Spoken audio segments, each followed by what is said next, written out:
Hi, everybody. Welcome to the Technology Evangelist podcast. I'm Dr. John Fluke, Technology Evangelist, and we are sponsored by Medidenta. The website is medidenta.com. They sell tons of good products. And if you like the podcast, give them a look because I couldn't do it without them. They not only sponsor, but they provide a lot of the stuff in the back end to really bring this to you. And actually, Sean Ryan, who runs Medidenta, was the one that told me you should do a podcast. So anyway, check them out. They've got great stuff. And with that out of the way, got an interesting guest today, Thomas Passalacqua. Is that correct, Thomas? Did I get it close? Close. You want me to clarify? Yeah, go ahead. Just hop in there and give it to us, because with a name like Fluky, you just learn don't murder people's last name. All good. It's pronounced Passalacqua. Okay, Passalacqua. Yeah. And so Thomas has a very varied background from education to dental sales. He worked with Voco for a while. He's been in the DSO space, and he is now doing executive and professional coaching. So I think this is going to be a really cool conversation, because this really fits into the whole thing of where we are in the world today. So everybody, big shout out to Thomas. Thanks for joining me today. Of course, John. Thanks for having me. It's great to be here. So one of the things that I do, I have kind of a routine when we start these, Thomas. And what I've found is people really dig the backstory. They really love learning, what piqued your interest in what you do and how you got to that point. So Sure. I like to say, hop in the Wayback Machine, go back as far as you want. My story starts at 3, so you can go back a long way if you want to. But just tell us how you got from where you started to where you are today. Yeah, cool. All right, so let's we'll jump back in time a little bit. So really, my journey from where I am today and what drove me to where I am today kind of started back in high school. And I was an athlete back in high school, and more of a gym rat, if you will. I started exercising and lifting weights very young. And I learned that from my parents. My parents were, big, fitness enthusiasts. So I started exercising. And by the time I got into high school, I was already standing out as, a strong athlete, had a good physique. And, that really was my passion of how Sure. I identified myself, was being in the gym, right? Eating really well, understanding strengths and, getting faster, getting stronger, all of that. So a lot of the athletes in my school would always ask me advice. And if it was around exercising or eating or nutrition or strength building, I really enjoyed telling people how to get bigger and stronger and faster and all of that. And I had the football players asking me questions, and if there was the time in the gymnasium or the schoolyard, I'd be doing push-up competitions and all this stuff. So it was really cool to connect with people on something that I valued and I found successful. Yeah. I was I like this. I like helping people. I like, athletics. I want to do this. I want to pursue something like this. So it led me to get an interest in teaching. So out of high school, I started my career as a teacher. So I got a master's in education and taught for about 8 years throughout New York City. So I'm based out of New York, and there were opportunities throughout the city to be a teacher. So that's how I started my professional career, being an educator. And I had a couple of really unique opportunities as a teacher in the city, because charter schools were starting to really come on board. And 3 times I had a chance to be a founding teacher for a brand new charter school. Ooh. And over a course of a number of years, I was a cohort, part of a cohort of teachers to come into a new building and literally scale and create a school that didn't exist yet. So I had curriculum design, program design. I was in charge of a lot of school-wide initiatives. So it was amazing to build that fabric. But at the same time, I also was in front of quite a diverse and unique student body, from throughout those years. Yeah. So I was also able to connect really well with different learners, different styles of communication, and really understand how to resonate with others. So that was a good foundation for me. And as well as that was going, I didn't see myself as a lifetime teacher. I wanted to expand myself, and over a couple of years, I was thinking, where am I going? What am I doing with all of Right. these skills and passions I have? Am I staying in education or not? And the idea of sales came up to me a number of times because I think it was an easy kind of segue into a new industry or a new field by amplifying the skills I already had. I was a great communicator. I can connect well with people. I'm personable and all of that. So I was like, okay, let me try sales.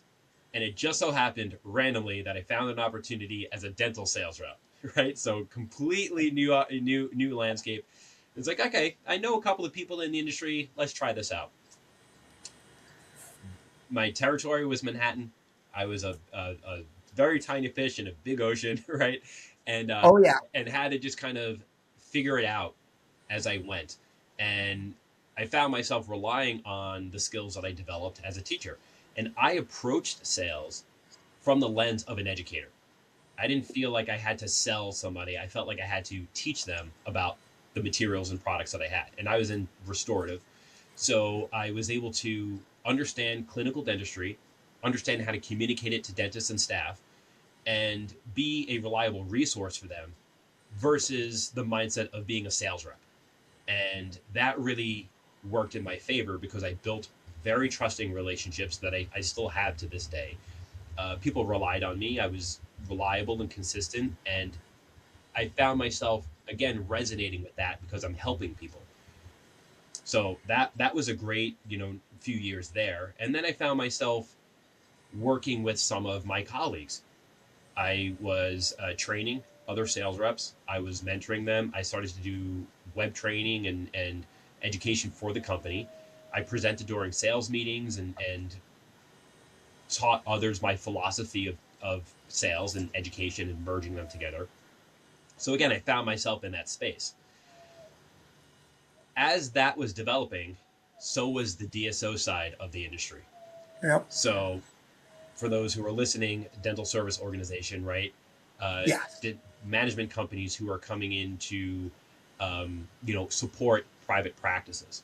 So then I moved from sales into the DSO space as a director of business development for a growing group practice out of New York. And I was there for 4 years doing mergers and acquisitions.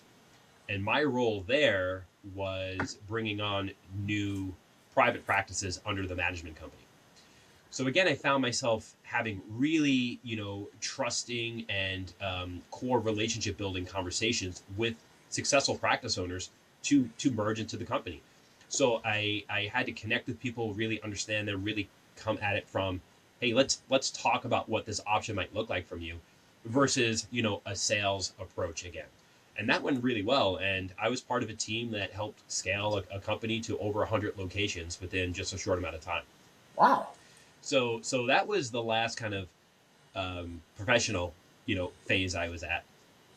And over those years, I really wanted to lean into that aspect of me of helping others, directly interacting with others for their own success. And that led me to explore executive coaching and leadership coaching. And then I started that journey about 2 years ago and got certified, started my coaching business, and that has been growing over the last 12 months. And now I am fully focused on my executive coaching business, which I call Ascend Professional Pathways. And that's, I think it's important to get that name out because obviously people are looking, to find you. And as most people that are watching know, at the end, I will definitely let you give us, your contact and all that. Sure. But you said a couple things, Thomas, that I think really resonate. I used to do some training of sales reps for Getsy Dental, which is a dental supply company in the Midwest. They've got 7 locations. And they would, if someone started working there and they didn't have a dental background, they would send them to my office for a couple of days. And the people would just watch me work and I would explain to them what I was doing and why. And number one, you went into dentistry cold, so my hat's off to you, because trying to learn the industry and the lingo and all that had to be a challenge. But what I would always tell the sales reps was, you know, your job really isn't to sell. I always said your job is to be an unpaid staff member, because an example I would always use would say, if somebody comes into my office and they're like, Dr. Fluke, we have got this great 50% off sale on amalgam. You know, I mean, what does that mean to me? Because I haven't placed amalgam in 20 years. But if you understand the practice and you understand what we're about and what we're doing, then you'll come in and say, hey, there's this thing, you know, it's new. I think it's really going to fit into the niche of what you do. Or I know you do a lot of, you know, restorative, and there's a new material out. I think this would be something. But, you know, don't be an order taker. Be sort of like that unpaid staff member that shows up and gladly like gives you the information and then lets you run with it. And it sounds to me like that's sort of the approach that you took to that. Yeah, one of the aspects that I really found important was in sales, business development, running a business. It's your customers, if you will, those you're interacting, those you want to interact with. They're seeing you as a person first versus the company or brand or product you're representing. Bingo. And that's something that really weighed on me, that I had an opportunity to be honest, open, transparent, and build an organic, you know, authentic relationship with somebody. Yes, talking about a product or a company, but also their trust is based on me as an individual. And I never wanted to take that for granted. I never wanted to take advantage of that. So I always led with that intention of being authentic and genuine, honest and open and trustworthy. And again, that has worked in my favor over time, because they're not just seeing, you know, the brand or the company you're representing, they're seeing you as an individual. And that was very important for me. And, you know, leading with that authentic piece, you know, again, is just something that has complemented my success. Well, and, you know, there's a reason, and most people in the industry, doctors and dental assistants that be watching, I'm sure they probably know this, but there's a reason why somebody starts in sales. And if it's a large company, there's normally part of your intake is a non-compete agreement for, you know, like 2 years or whatever. Yeah. And I think, you know, I mean, the reason for that is basically what you just said, which is actually a good thing, but it's the relationship. People like you, they want to deal with you. And if it's like, oh, well, I can buy from Voco from distributor A or distributor B, well, I'd rather go with B now because Thomas is there and I trust him. And I think that's a huge piece of that. I know there are some people that are in dental sales that watch, and so it's just a little, it may seem obvious, but I was kind of always amazed how many people are like, oh, I never thought about it like that. So yeah. The other piece to it too that you touched upon was being relatable, and not just coming in because you have a certain agenda and you have to sell a specific item or service. But I always led the conversation with what was important to those people I'm working with, what was important to the customer.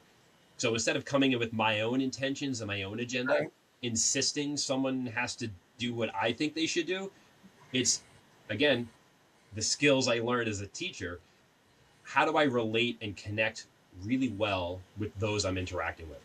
Let me listen to their needs, their challenges, their pain. What solutions are they looking for that they don't yet have?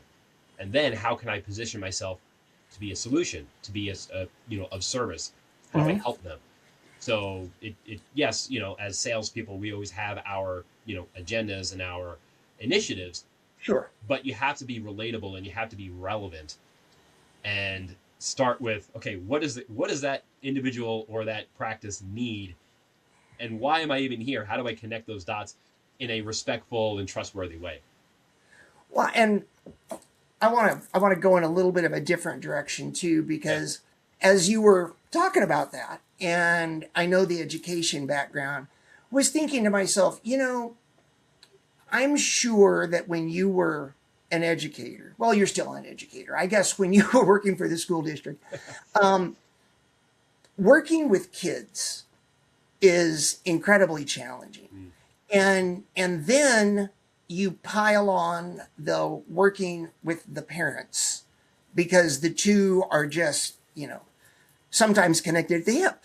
Um, and I don't know of anybody in dentistry that really coaches practices on things, kind of like, oh, and here's a little side thing for you to think about. We can talk about how better to manage your pediatric patients, and how, the right way to relate to the parent with, this personality type or whatever. I'm sure that's like you've got to have that in spades just from being in the trenches, I'd think. Yeah, yeah. It really, you have to be able to, especially with kids, right? Control what you are able to control, and generally, that's controlling energy and attention. So when it comes Mm-hmm. to interacting with children, how do you get them invested or capture their attention in a way that they want to follow along with what you're presenting Yes. and creating in front of them? And for me, it was, again, what's important to the child? What's important to this student right now in front of me? A lot of time it was sports, right? So Mm-hmm. I can hold up a basketball and be like, listen, if you guys want to want to play, you got to listen to me, right? So it's capturing their interests and being relatable and getting on their frequency, and it that really developed that creative side of me to be able to relate to them, capture their attention, get them invested, because you have to understand what's important to them. And as adults, professionals, what we think is important is completely different than what a child or Yeah. a student might think is important. And you just kind of have to lean into that. And at the same time, pay attention to when you have their engagement and when you don't. And that's something that really complements sales as well. Because sometimes when you're speaking to someone or doing your pitch or presenting something, you kind of have this instinct that either they're getting what I'm saying and they're interested, or they're Right. kind of they're not connecting. Yeah. And that's really really important to lean into, because if you have someone's full attention or you don't. And as a teacher, that was just amplified and heightened because you have a whole classroom of kids, and if Yeah. like there are times where you get everyone looking at you and really engaged, and there are times where it's just chaos. And as sales professionals, we have to be really, really, sensitive to that as well. Well, and I'm sure that there's different personality types that you would have to deal with in the sales part of it, because I like to think, and not in a superior way, but I think I'm a bit of an outlier in dentistry, and that I'm an extrovert. In fact, I always say that I have the perfect job because I can talk all the time and nobody can talk back. Um, but you also have, I think the industry, at least in the past, drew in a lot of introverts, and communication skills weren't there. And then trying to have that ability to communicate to patients the right way to present something to patients. And my examples would be, I have some patients that are engineers, and they literally love it if I will tell them everything I'm doing, every step, and why I'm doing it. And I have other people that, have high anxiety. And I've literally had people tell me, you can talk to your assistant all you want. Don't talk to me. I'm going to close my eyes. The only thing I want to hear you say is we're done. And if you plunk down in your communication style as engineering, and you've got one of those folks, and you go into great details, odds are either they're not going to come back or they're not going to accept the treatment because you terrified them, even though to you it was the perfect way to communicate. Right. Maybe communicating for yourself, but Yes. how are you being received? Yep. How is it relevant to your audience? Yeah. And yeah, and it seems like you understand that and have, paid attention to that. So yeah, no, that's very important to do. And sometimes I will even, if it's a new patient and, it's their first time having something done, I'll even ask them, do you want me to tell you what's going on, or do you want me to just, go to it? And it kind of gives them to that chance to help me understand their personality a little bit more. Yeah. And at the same time, it also tells me what should I do and not do in this. And I think oftentimes we don't think about that. It's funny with kids. I always felt like when I became a parent, and I didn't become a parent until I was 37. But I always felt like, oh, I'm so much better with my kid patients, and worse. Everything is a yin and a yang. And I was the baby of my family. I was the baby of my extended family. I was never around little kids. And so I didn't know. And then when I finally had a family of my own, I kind of got better how to communicate with them. But at the same time, if they got upset, if they were scared, it actually made it worse, because I'd be like, oh my gosh, if my daughter was acting like this, I'd feel so sorry for her. And that's a hard thing to be in. Yeah, yeah. It's funny thinking back. I was an educator when I didn't have kids, and I had my wife and I had kids after I left education, and my kids are in school age now, right? And All right.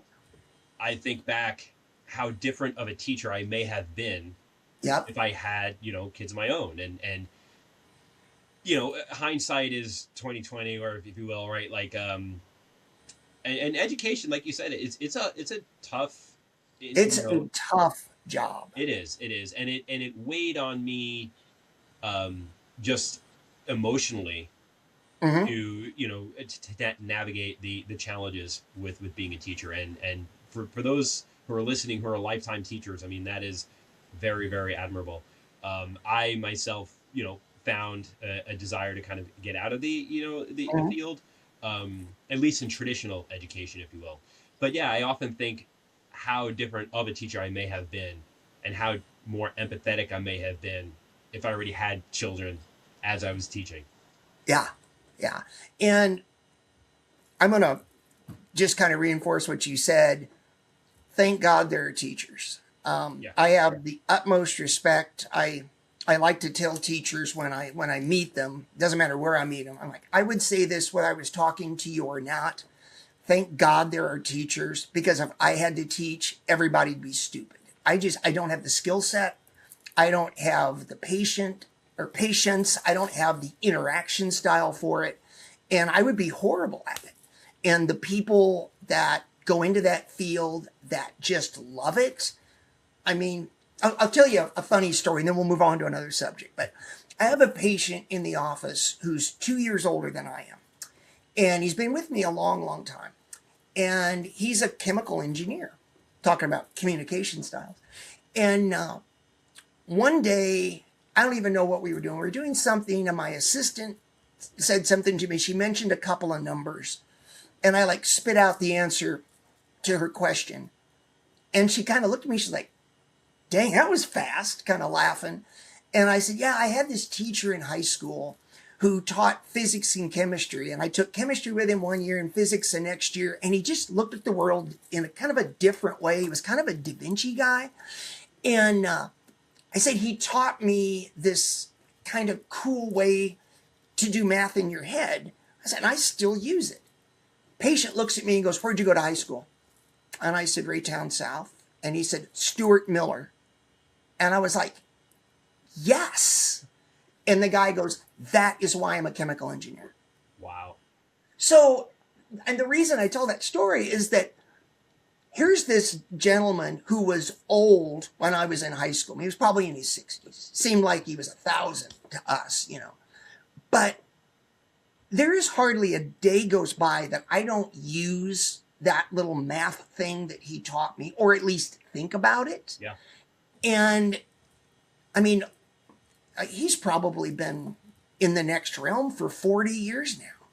and yet he's still having an impact. And I think that is what one of the really cool things about education is. You get to hold the future in the palm of your hands, even though sometimes it's really hot or sticky. Yeah.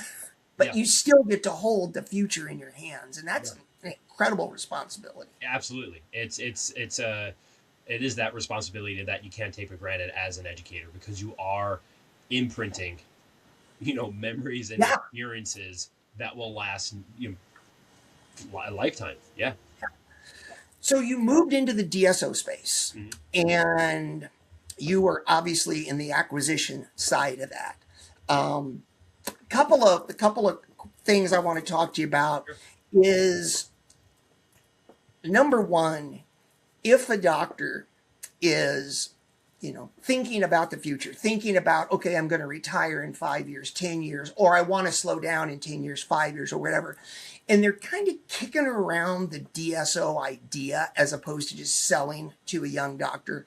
Any suggestions or anything that you think they should know or consider, or things to look at when they do that? Yeah, I would say explore as many options and talk to as many people in different experiences as you can. Because if you interact with one group or one or two groups exploring an offer with you, or if you work with a selling advisor or broker who's representing you, try to get as many different perspectives from different experiences as you can, because there are different models and different options for selling your practice, joining a group, and there's a lot of nuances in between there.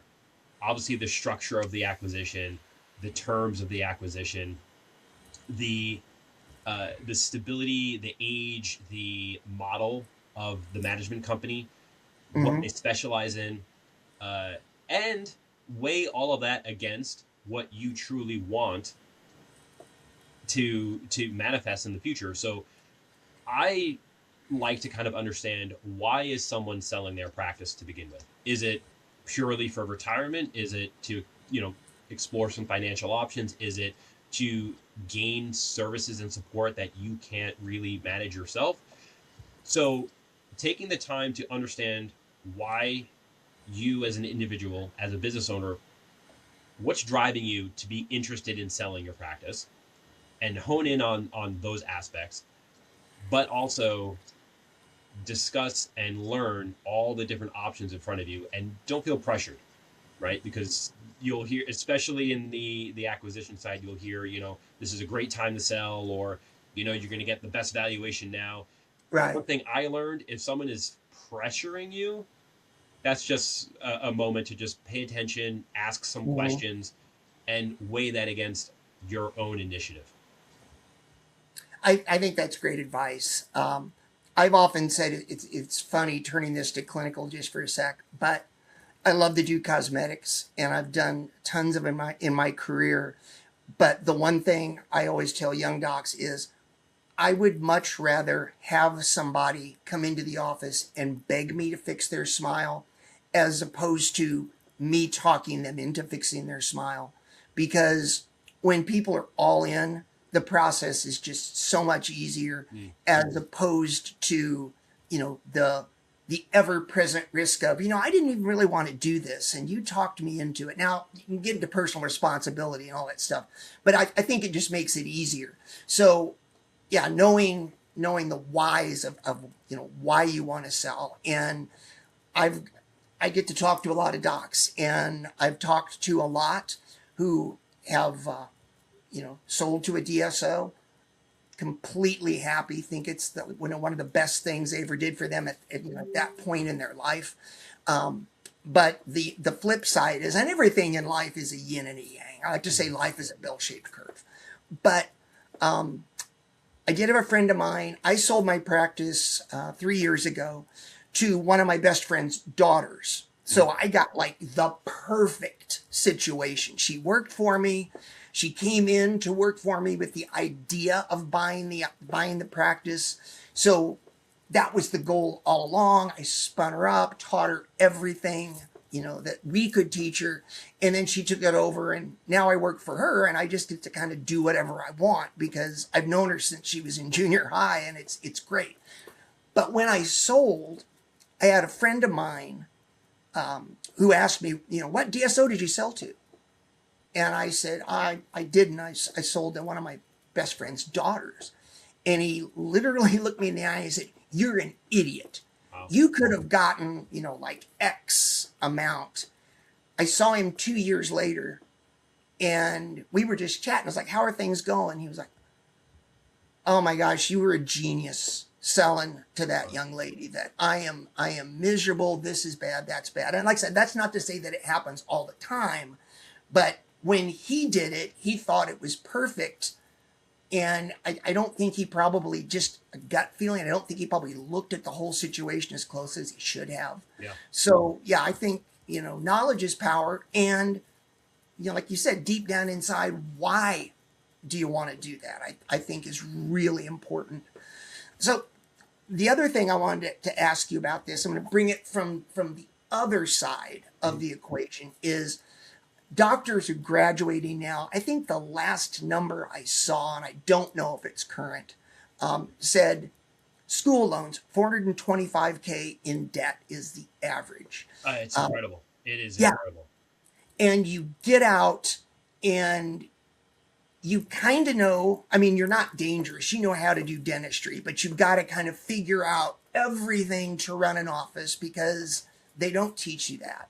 And so a lot of doctors look at, hey, I can get student loan help. It's a good wage. I had to compete against DSOs for associates. And so I know the amount of money that they were throwing around, which was astronomical. And anyway, so things to look at from a young doctor's perspective of, I just got out of school and I'm thinking of doing this. I'm weighing my options. What should they look for? And then the other side is, if somebody goes into it thinking, okay, what I really want here is I want to get my speed up. I want to work with other people that are smarter than me, that can teach me better ways to do this. I'm going to get some debt relief. But my big dream is, after whatever the time is, X, 5 years, 6 years, whatever, my dream is to go out and open my own office. What would you say to doctors that are looking at those scenarios? Yeah, great question. I would go back to the why. Like, what piqued your interest to even go to dental school, right? Like, go back before you graduated. Right. What is interesting about the industry, about the field of dentistry, about the craft and skill of dentistry that you really enjoyed? So figuring out what's the motivation to become a dentist. And if that's to help people or to run a business, and that will kind of give you that starting point. Because once you graduate, you've been through the ringer, right? And now you're in a whole new situation than where you were that, sparked that journey for you. So bring it back to the beginning of, what do you see yourself doing in your professional life and why? Then it's really understanding, well, do I really want to be a practice owner? Do I see myself fulfilling my needs and my desires by being an associate? And again, understanding what are the options. Educating yourself, talking to people. Speak to young associates who are working at a private practice. Speak to young associates who are working for a variety of different DSOs. Speak to young owner doctors who are starting a practice right away. Try to find all the different scenarios and educate yourself with others' experiences. That would be one. Two is start to explore within the industry all of the support systems and education systems and networks that already exist that you might not know of, who specialize in associate opportunities or business ownership opportunities. Because like you said, John, you're graduating school with great clinical skills, but not the business acumen. So if that's something that you're interested in, there's probably more resources on becoming an owner dentist than most are aware of. And that's something I'm learning as I expand myself in the industry. There's a ton of smaller, quiet communities and support systems and experts and consultants that specialize in probably what you're lacking in. So identify who are the people, what are the networks, what are the organizations that already provide the resources that I'm seeking. And then you can kind of close that knowledge gap or that skill gap. So taking the time to do a ton of research and talk to many people and networking. I think that is really solid advice. You know, when you were saying that, made me think. Dr. Howard Ferran is going to be on the podcast in the very near future. We haven't recorded it yet, but we're set up. But a lot of people don't know that Howard and I went to school together. We graduated together. And if you look at the class composite photo of our graduating year, because of our last names in alphabetical order, Fluky and Ferran are side by side in the middle of that picture, which is kind of a crazy serendipitous moment. But anyway, he grew up in a family, I believe they owned restaurants. Oh, okay. And so he had that business background already. I mean, he'd grown up in a business. I was lucky that I grew up in an environment where my dad and I, when I was a freshman in college, we started a small commercial printing company together. And my dad taught me the business stuff, you know, or at least enough that I wasn't dangerous. I think Howard was probably a lot better at it than I was. But the whole thing is, yeah, if you don't have that background, if you don't have that knowledge base to start with, you just wander around in the dark. And the one thing about wandering around in the dark is you also can't see where the low-hanging pieces are and you hit your head on them. So I think your advice of really availing yourself of these opportunities to learn, because it's easier to communicate with people like that now than it ever has been before. Yep. You know? Yep. I mean, when I started, there was no internet. First couple of years I was in practice, and my big thing was talking to, you know, local doctors that were, you know, successful and had been around 20 years. But now when you can get all these varied perspectives, it just really, really does make a huge difference. Yeah. In yeah. There's a ton of access, right? There, and again, the resource that you're seeking is most likely somewhere. You just kind of have to find it and speak to enough people. And one thing I learned is no one's going to hand you all the answers, even though they are available. Mm-hmm. You're going to have to do the work to discover them. So it's a you know, a process, you know, every step of the way. But there's resources available to educate yourself so you can make the best decision.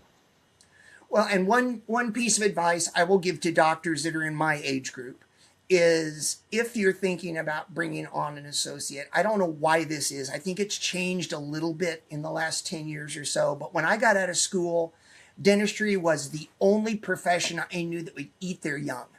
You know, you would bring a young doctor in, pay them as low as possible, have them see the patients that never showed up or that, you know, were difficult in some regard, and you didn't give them good hours, and, you know, treat them like you want to be treated, make it an enjoyable situation. When I was younger, I saw more of my friends associate and then leave than ever ended up buying into the practice they originally associated with because of those reasons. So just treat people nice is a really good thing. On your business coaching part of this, I know you do executive coaching. Mm-hmm. Do you also coach doctors on how to run a successful business? So my style of coaching and my business platform that I created is less on like consulting and advising how or telling someone what to do. It's more true coaching where my role is helping them gain clarity, aligning to their goals, working through tough decisions, talking through strategy, and really kind of getting out of their own emotional way in order to be the best business owner or operator. So yes, I do coach on business leadership, but it's less on the consulting. I'm not going to, tell you what you should or shouldn't do. Gotcha. There's plenty of expert consultants out there that have that, business acumen, whereas I specialize in more of gaining clarity and inner reflection to get you moving forward in a way that you might not necessarily see on your own. I'm I'm so glad to hear that, because I had a big epiphany a couple of years ago, which was I had hired, some experts. I'd hired some business consultants and stuff in my career, and it was okay. I mean, they helped a little. I didn't help tons, and so I was kind of like, okay, well, maybe if you don't have my background, and you don't really know what's going on, or you can't find the information, maybe this is a good thing. But then a couple of years ago, I was talking to a friend of mine who isn't a dentist, but he was in the dental industry, and he was crazy successful. I mean, crazy successful.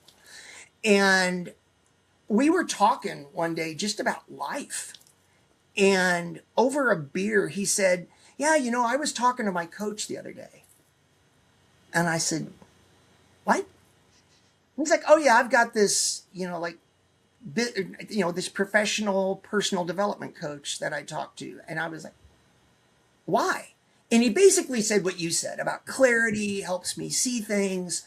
And like this huge shaft of light came down over me. And I was like, okay, this guy has run like these humongous industry companies in this industry.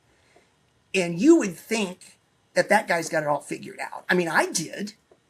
And I was like, oh my gosh. And then I started thinking about it, because I'm a baseball guy. Everybody has coaches. Yeah. A hitter goes in a slump, and the hitting coach says, you know what, you're putting too much weight on your front foot and your elbow has dropped a little bit. And I like to say that George Brett from Kansas City wouldn't be in the Hall of Fame without Charlie Lau, who was his hitting coach. And I think Brett has said the same thing publicly. And anyway, so I started processing that information. I was like, that's right. And there's a reason why in sports, oftentimes when, and it doesn't matter the sport really, but a coach will be let go. And of course they clean house, they take the coaching staff normally, and they go too. And then what happens is they hire a new guy who brings in his team of other coaches, and they apply new systems, and it just, and things get better usually. And anyway, so the whole thing of the clarity and the understanding, somebody that talks to you and that they can help you reframe a situation, that is so important. Last couple of my years of life have probably been the best that I've ever had.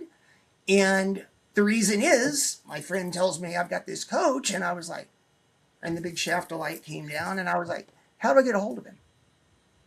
And presto. I mean, I shouldn't say presto, but it was game changing. And I hate that expression, but it really was game changing. Yeah. Yeah. It's something that I fell in love with because I see the results during sessions or during the interactions I have with those I'm working with, because you can gain forward momentum right away, because it is that shift in perspective. It is that uncovering a blind spot that was there the whole time, but you never paid attention to it. Or right. You're operating at such a high capacity, or you're overwhelmed, or you're stressed, or you're emotional, and you never hone on the unique resources that are unique to you, that are your strengths. And a lot of times, we're trying to find the answers and seek things that we don't have, whereas most of the time we have the resources and abilities, but they're covered. They're bogged down by everything else, all the noise. And my role as a coach is to hold that space, hold that time, really challenge the perspective, really ask these self-reflective questions of, why are you doing what you're doing? How is this helping? How is your behavior enabling you to go where you want to go? And just shifting that perspective. Yeah. And all of a sudden you're uncovering all of these skills that were already there, but now you're leaning into them in an authentic and genuine way. And that's when the channels start opening up. And it's not that I told you what you should or shouldn't do. I just helped you get that clarity. And Yeah. just like your colleague, you know, we all have those skills. We all have strengths within us, but we often don't lean into them and focus on them. Well, and I think Highlights magazine for kids is still around. Are you familiar with it? Just out of curiosity. Yeah, we do the picture searches all the time, the hidden searches. Yes. Bingo. So to find the hidden pictures. Yeah. So my wife has got this frightening skill, and when our kids were young, we had a subscription, and it would come in the mail, and I loved that. I mean, I did those when I was a kid, and I would flip that thing open, and my wife would go, shark, pencil, paintbrush, and I'd be just like, no, you saw this before, and she was like, no, and I think coaching is oftentimes just like that, where somebody says paintbrush, and you're like, where? Trunk of the tree, right there on the side, and then you go, oh yeah. Gosh, now that you've told me about it, I see it, but I didn't see it before. And I think so often in life, we get caught up in problems. And I'm gonna use getting hacked as kind of an example here. But when a scam happens and people want your money, generally speaking, the first thing they do is they hit you right off the bat with like, hi, this is Bob with the electric company, and your bill is 60 days past due, and we're going to shut your power off in 2 hours. And you immediately panic. You go into fight or flight, and when we are in fight or flight, I think we've evolved this way, but you don't go into it thinking, okay, tiger is there. My pointed stick is 5 paces away. The tiger can't close on me before I get. We hear a roar and see a tiger, and it's like, run. And so we don't think about it. And the whole idea of these scams is they throw you off balance. They take away your ability to reason, and then you become susceptible, because you're not thinking with clarity. And the weird thing about that is big problems do the same thing. It's like a big problem in slow motion, and you get caught in this whirlpool, and it's like, I'm going to get sucked down in 3 weeks if I don't do anything. But what am I going to do? Oh my gosh, I'm in a whirlpool. I've never been in a whirlpool before. How do I get out of this whirlpool? Yeah, paralysis. Yeah. Yeah. And it's so important, I think, to have somebody say, number one, no matter how hard it spins, it's not going to suck you down. So don't panic about that. Or, work your way to the side every third rotation and then grab the vine. But those kind of things to provide that outside looking in, because so much of life, and of course, I think about it from the perspective of the doctor and running your business and stuff, but it happens with any business, it's forest and trees.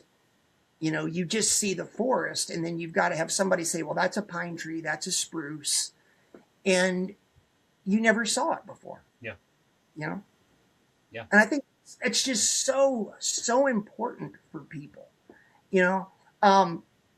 because before a couple of years ago, when my friend told me about this, I always thought, like, what does a coach do?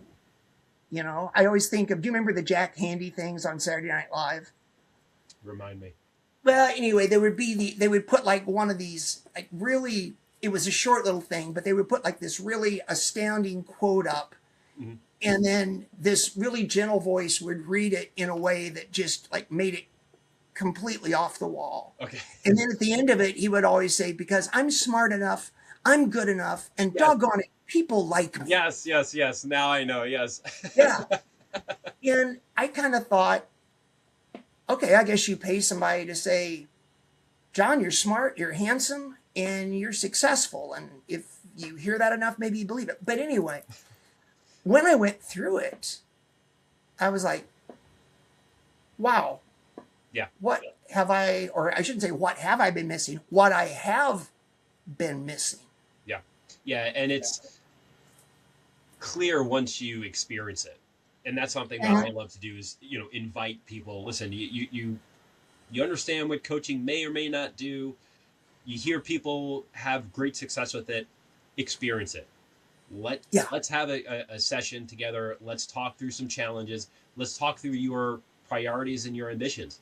So, like, you have to have either a challenge you can't overcome or, an ambition that you want to achieve. There's always clarity that you can gain. There's always forward momentum that you can make.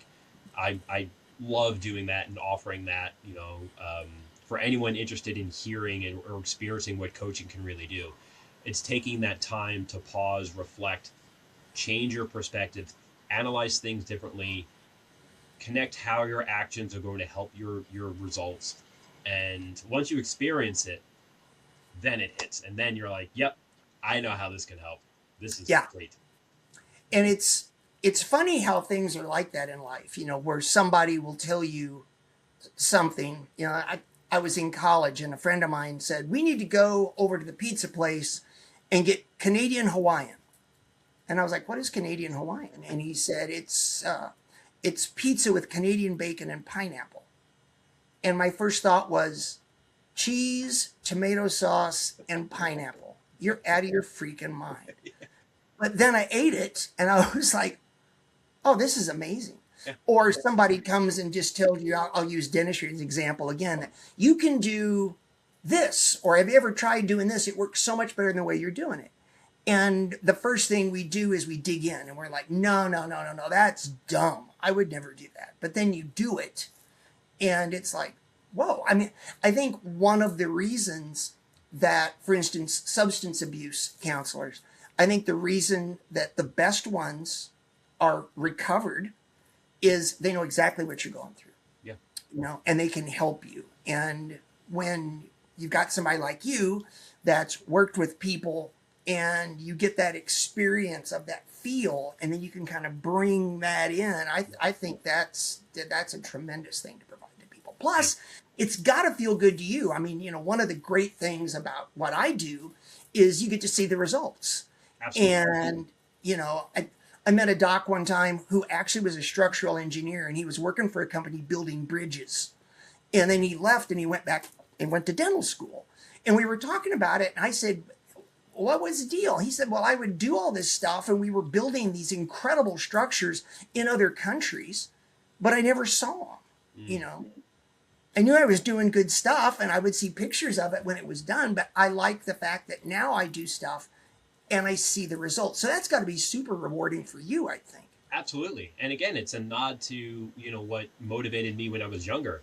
I am working with people and having transformational moments. And many times people have opened up and said, this has been absolutely, amazing and important and vital to my success. And, we're shifting mindsets. We're not even just accomplishing something or getting over a challenge, but you're changing the way someone thinks over a long period of time.